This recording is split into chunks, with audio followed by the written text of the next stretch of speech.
আজকে আমাদের topic extended surface. Extended surface বলতে আমরা মেইনলি এখানে ফিন নিয়ে আলোচনা করব। তো আমরা জানি যে নিউটনস ল অফ কুলিং সেটা কি বলে, যে Q equals to H A T S minus T infinity. তা আমি যদি এখানে কিউ বাড়াইতে চাই তাহলে আমার কি করতে হবে, হয় আমার এইচ বাড়াইতে হবে, না হয় এ বাড়াইতে হবে, না হলে এখানে টি এস মাইনাস টি ইনফিনিটি এই ডিফারেন্সটা বাড়াইতে হবে। তো একটা ইঞ্জিন যখন আমি কুল করতে চাই তার মানে হলো আমি এখান থেকে চাই সর্বোচ্চ হিটটা ট্রান্সফার হোক। তো এর জন্য আমি এখানে কি কি স্টেপ নিতে পারি সেটা একটু দেখি। তো আমি এখানে টিএস বাড়াইতে পারি। টিএস বাড়ানো মানে কি? টিএস বাড়ানো মানে হলো ইঞ্জিনের সারফেসের টেম্পারেচার বাড়ানো। তো ইঞ্জিনের সারফেসের টেম্পারেচারটা আমি চাইলে অনেক বাড়াইতে পারবো না, তার মানে আমার কাছে এই অপশনটা ভ্যালিড না, আমি চাইলেই টিএস বাড়াইতে পারবো না। টি ইনফিনিটি কি? টি ইনফিনিটি হলো আমার ফ্লুইডের টেম্পারেচার। তো টি ইনফিনিটি যদি কমে তাহলে আমার কিউ বাড়বে। তো ফ্লুইডের টেম্পারেচারও আমি আমার মন মতো বাড়াইতে কমাইতে পারবো না, কারণ যদি আমার এয়ার এইখানে জিনিসটারে কুল করে, আমার ইঞ্জিনটাকে কুল করে, তাহলে আমার এয়ারের টেম্পারেচারটা এটা এনভায়রনমেন্টের উপর ডিপেন্ড করে, এটা আমার হাতে নাই, তার মানে আমি এইটাও চেঞ্জ করতে পারতেছি না। দেন আসতেছে আমার এইচ। এইচ কি? এইচ হলো কনভেকশন কোফিশিয়েন্ট। তো এইটা আমার ফ্লুইডের উপর ডিপেন্ড করে, যদি এয়ার হয় তো এয়ারের জন্য এইচ হলো ফিক্সড, তো আমি এইটাও চেঞ্জ করতে পারবো না। তো এখন আমার কাছে শুধু বাকি থাকে হলো এ। এখন আমি যদি কোনোভাবে এ বাড়াইতে পারি তাহলে আমার কিউ বাড়বে। এখন আমার এই সারফেস এরিয়া এ বাড়ানোর জন্যই আমি আসলে ফিন ইউজ করি। তো ফিনটা আসলে কি সেটা এখন আমরা দেখি। ফিন হলো আমার এক্সটেন্ডেড সারফেস, মানে আমার বেজের সাথে আমি কি করব, একটা এক্সট্রা এরিয়া যোগ করব।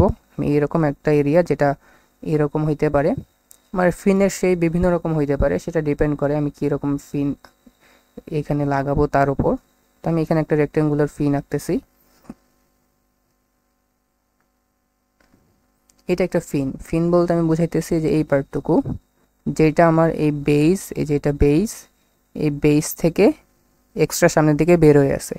এটার কাজ কি? এটার কাজ হলো আমার সারফেস এরিয়াটা বাড়ানো। এখন আমরা দেখব ফিন টাইপ। ফিন টাইপ বলতে কি? আমার ফার্স্ট ফিন টাইপ হলো এটা একটা ইউনিফর্ম। ইউনিফর্ম হইতে পারে, আবার নন ইউনিফর্মও হইতে পারে। তো ফার্স্টে আমি বলি যে এটা একটা ইউনিফর্ম ফিন। তারপর হইতে পারে কি আমার নন ইউনিফর্ম ফিন।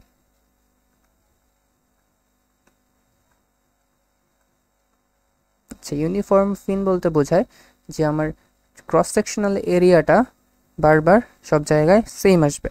ক্রস সেকশনাল এরিয়া সেম বলতে কি, আমি একটু আগে যে ফিনটা আঁকছিলাম, আমি যদি এটা আবার এখানে ড্র করি,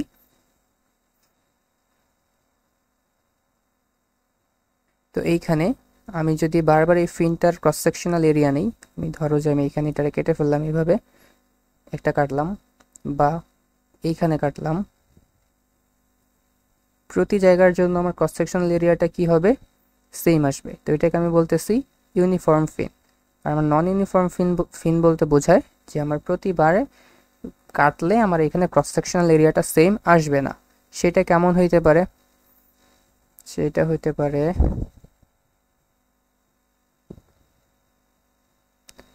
এরকম একটা ফিন, ট্রায়াঙ্গুলার শেপের ফিন, যেখানে আমার প্রতি বারবার ক্রস সেকশন করলে এরিয়াটা চেঞ্জ আসবে। এটা আমি বলতে পারি নন ইউনিফর্ম ফিন। শেপের উপর ডিপেন্ড করে আমার ফিনের বিভিন্ন টাইপ হইতে পারে। শেপের উপর ডিপেন্ড করে আমার ফিনের বিভিন্ন টাইপগুলো হলো যে ফিন টাইপ অ্যাকর্ডিং টু শেপ। শেপের চেঞ্জের জন্য কি হইতে পারে? এটা আমার রেক্ট্যাঙ্গুলার হইতে পারে,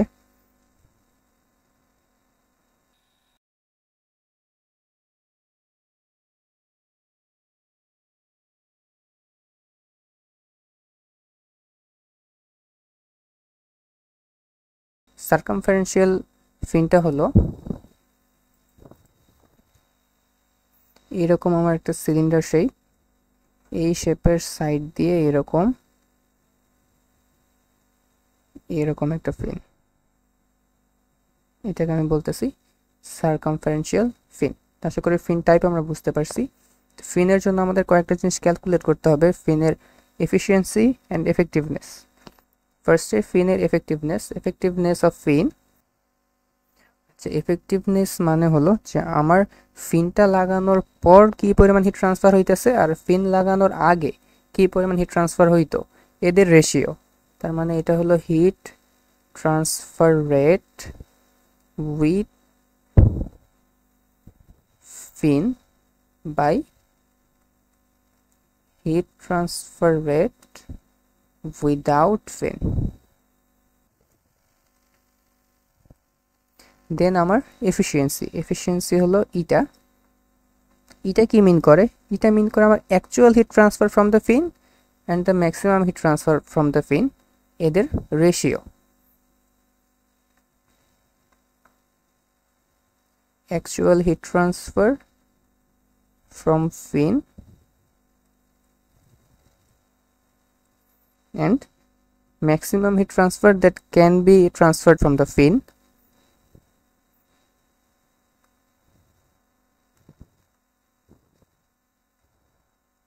আশা করি এগুলো বুঝতে পারছি। দেন আমরা চলে যাব ফিন অ্যানালাইসিসে। এটা আমার একটা ফিন, সেখানে আমি ছোট একটা অংশ এখানে ডিএক্স ক্যালকুলেট করব। এতটুকু ডিএক্স, এখান থেকে এই পর্যন্ত এতটুকু আমার এক্স। 3 ডাইমেনশনাল ভিউ হলে এটা দেখতে এরকম হবে।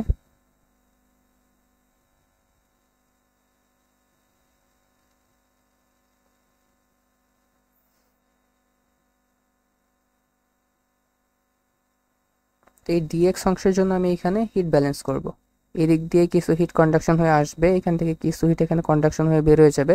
যেহেতু আমার এদিক দিয়ে ফ্লুইড ফ্লো হইতেছে, এই দিক দিয়ে নিচ দিয়ে, তো আমার কি হবে, এখান দিয়ে কিছু কনভেকশন হবে, আর কনভেকশনের কিছু হিট এখানে লস হবে।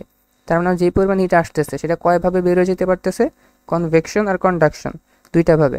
তো আমি এই দুইটা এখানে ব্যালেন্স করে লিখবো যে যেটা আসতেছে সেটা ইকুয়ালস যেটা বের হয়ে যেতেছে।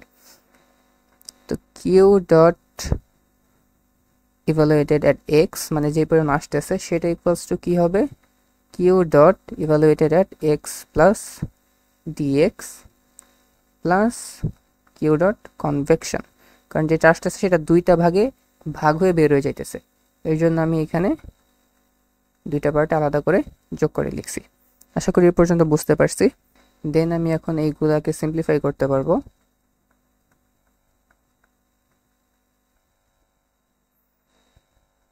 এইচ, এখানে এ, এখন আমি এরিয়া লিখবো। এ বলতে কি, এ মানে এখানে ইন্ডিকেট করে হইলো আমার যেই পরিমাণ এরিয়াটা আমার ফ্লুইডের সাথে টাচে থাকবে। আমার ফ্লুইডের সাথে টাচে থাকবে কোন এরিয়া, এই যে এতটুকু,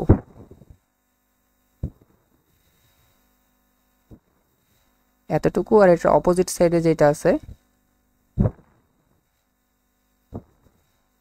এই এতটুকু। তো এইটা কতটুকু, এটা হলো আমার এই যে রেড বাউন্ডারিটা এতটুকু ইনটু হলো এইটা। তো রেড বাউন্ডারি যেটা আঁকছি এটাকে আমি বলতেছি পেরিমিটার পি, মানে হলো ক্রস সেকশনাল এরিয়ার বাউন্ডারি, তার আমি বলতেছি পেরিমিটার। তার মানে এটা পি, আর এতটুকু আমি বলে দিছি ডিএক্স। তার মানে আমার এই এরিয়াটা কতটুকু হবে, এরিয়াটা হবে আমার পি টাইমস ডিএক্স।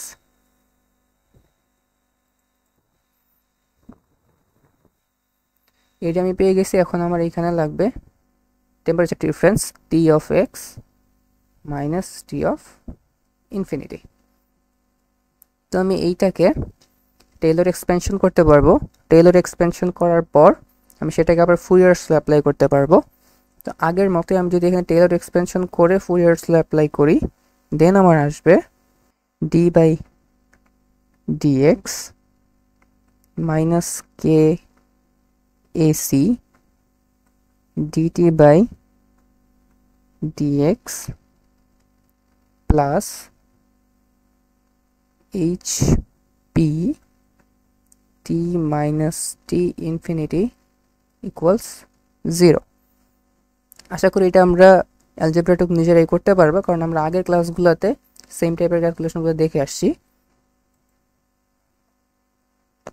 দেন আমার কি করতে হবে, এখানে যেহেতু আমি কিছুই বলি না যে কে কনস্ট্যান্ট কিনা বা এসি কনস্ট্যান্ট কিনা, তো আমার এখানে কি করতে হবে, ডিফারেন্সিয়েশন করতে হবে। আমি এখানে কে কনস্ট্যান্ট ধরে এসি কে ভ্যারিয়েবল ধরে ডিফারেন্সিয়েশন করতেছি। ডিফারেন্সিয়েশন করলে আমি এটা পাবো D square T by D X square plus 1 by AC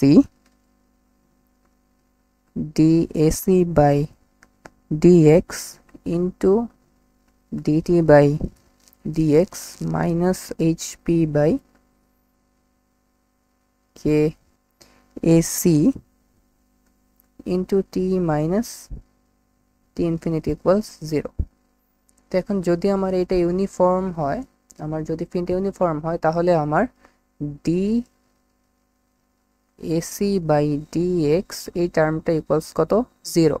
তো আমি ফর ইউনিফর্ম ফিন বলতে পারবো এটা কত 0.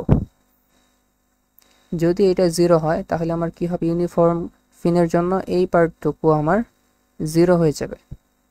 দেন আমি লিখতে পারবো ফর ইউনিফর্ম ফিন, ইউনিফর্ম ফিনের জন্য কি হবে, এটা D square T by dx square minus hp by K AC T minus T infinity. এখানে এসিটা কি, এসিটা হলো আমার cross sectional area. Cross sectional area বলতে এই যে আমার ইউনিফর্ম যদি হয় তাহলে এটার জন্য এই এরিয়াটুকু, এটা হলো আমার এ সি। এটা ইকুয়ালস কত হবে 0। দেন আমি একটু কিছু কোয়ান্টিটি আরো ধরে নিব, যে লেট থিটা ইকুয়ালস টি মাইনাস টি ইনফিনিটি। আমরা ক্যালকুলেশন ইজি করার জন্য আমি এই পার্টটাকে থিটা ধরতেছি। তো এটা যদি থিটা হয় তাহলে ডি থিটা বাই ডিএক্স এটা কত আসে সেটা আমি একটু দেখতে চাই, যে ডি থিটা বাই ডিএক্স এটা ইকুয়ালস টু কত হবে, DT by DX minus DT infinity by DX. যেহেতু আমার টি ইনফিনিটি একটা কনস্ট্যান্ট, তার মানে এই পার্টটুকু 0। তো আমি এটাকে এইভাবে লিখতে পারবো যে এটা যেহেতু 0 তাহলে ডি থিটা বাই ডিএক্স যা কথা ডিটি বাই ডিএক্স সেম কথা। আশা করি এতটুকু বুঝতে পারছি। দেন আমরা আরেকটা কোয়ান্টিটি ধরে নিব, সেটা হলো M square. M square equals to আমি ধরবো এইচপি বাই কে এসি। তো এই ভ্যালুগুলা আমি কি করতে পারবো, আমার এই যে ইকুয়েশন পাইছি এই ইকুয়েশনের মধ্যে রিপ্লেস করে দিতে পারবো। রিপ্লেস করে দিলে আমার থাকবে D square theta by D X square minus M square theta equals 0। এটা আমার ইকুয়েশন নাম্বার 1। তো এই ইকুয়েশনটার জন্য আমি একটা জেনারেল সলিউশন বের করতে পারবো। তো এই ইকুয়েশনের জন্য জেনারেল সলিউশন কি হবে সেটা আমরা ওডিতে পড়ছি, যে জেনারেল সলিউশন এটার জন্য কি আসবে, theta equals c1 e to the power m x plus c2 e to the power minus mx। তো এখানে c1 আর c2 এর জন্য আমার সলভ করতে হবে। আমার c1 আর c2 এই দুইটা বের করার জন্য আমার দুইটা বাউন্ডারি কন্ডিশন লাগবে। তো আমার বাউন্ডারি কন্ডিশন BC1 কি হবে, BC1 হলো আমার বেজের টেম্পারেচার, মানে যেটার মধ্যে ফিনটা লাগানো আছে। আমার এই যে আমার এইরকম ফিনটা ছিল না, তো এই ফিনের জন্য এইটা হলো আমার বেস যেটার মধ্যে ফিনটা লাগানো আছে। মানে যখন আমার x ইকুয়ালস টু 0 তখন যে টেম্পারেচার সেটাকে আমি বলতেছি বেস টেম্পারেচার। তো এটা আমার গিভেন যে যখন x ইকুয়ালস টু 0 তখন t equals to T not. যখন x ইকুয়ালস টু 0 তখন যদি t equals to T not হয় তাহলে আমি এটা এভাবে বলতে পারবো যে theta not equals to c1 e to the power m into 0 plus c2 e to the power minus m into 0। এখানে থিটা নটটা কিভাবে হলো, থিটা নট মানে কি, থিটা নট এটা ইকুয়ালস টু হলো আমার t at x equals to 0 minus t infinity. এই জিনিসটাকে আমি বলতেছি থিটা নট। দেন আমার থাকতেছে theta not equals to c1 plus c2। আমার বাউন্ডারি কন্ডিশন 2, আমার সেকেন্ড বাউন্ডারি কন্ডিশন, এটার জন্য আমি বেশ কয়েকটা কেস পড়ব। এটার জন্য আমার কেস 1 হলো infinite long fin.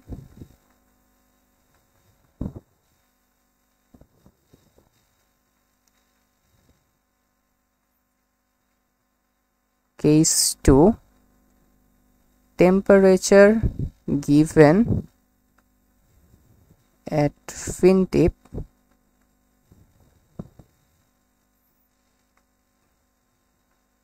Case 3,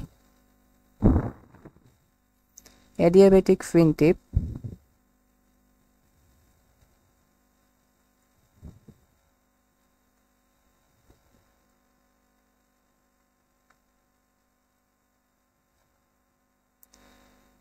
Case 4, convective fin tip.